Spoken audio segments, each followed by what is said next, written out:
ആ ഒരു പേര് തിരഞ്ഞെടുക്കാനുള്ള ഒരു കാരണം ഇപ്പം പലതിലും ബൈബിളിലും അതുപോലെ മതപരമായ പേരുകളും ഒക്കെ ഉപയോഗിക്കാറുണ്ട്. അത് എന്താണ് ആ ഒരു പേരിന്റെ ഒരു അർത്ഥം? എന്താണ് പേര്? ഞാനിട്ടതല്ല, പേര് വരുമ്പോഴേ ഉണ്ട്.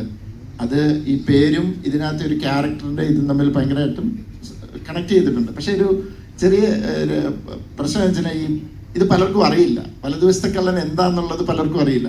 എന്നെ കുറെ പേര് ഫോൺ വിളിച്ചു, സാറേ പടത്തെക്കുറിച്ചൊക്കെ പറഞ്ഞിട്ട് ഇതാണ്, പക്ഷെ ഈ വല ദിവസത്തെ കള്ളൻ ഉദ്ദേശിച്ച് കള്ളൻ ഏതാണ്, കള്ളൻ ആരാണ് എന്നോട് ചോദിച്ചു. അപ്പം അവർക്കത് മനസ്സിലാവും. അപ്പം ഞാനത് എക്സ്പ്ലെയിൻ ചെയ്യേണ്ടി വന്നു. അത് ഞാൻ ഓർത്തത് പലർക്കും അറിയായിരിക്കും. പക്ഷെ രസവഞ്ചനെ ഇന്നലെ ഭയങ്കര രസം, ഒരു ക്രിസ്ത്യാനി എന്നെ വിളിച്ചിട്ട് പുള്ളിക്ക് പോലും മനസ്സിലായില്ല എന്ന് തോന്നുന്നു. അപ്പം ഞാൻ ഒരു ബൈബിള് കാണാറില്ലല്ലേ എന്ന് ചോദിച്ചു.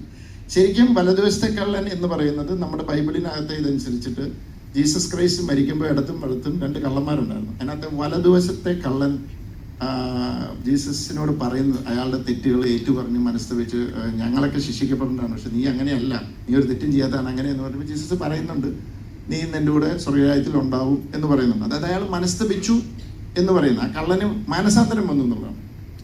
അതാണ് കോൺസെപ്റ്റ്. ഈ സിനിമ കണ്ടവർക്ക് മനസ്സിലാവും ഇപ്പം അതെന്തായിരുന്നു നമ്മൾ എന്തുകൊണ്ടാണ് ഉദ്ദേശിച്ചത് എന്നുള്ളത്. അത് തന്നെയാണ് ആ കള്ളന് മാനസാന്തരം വരുന്നു.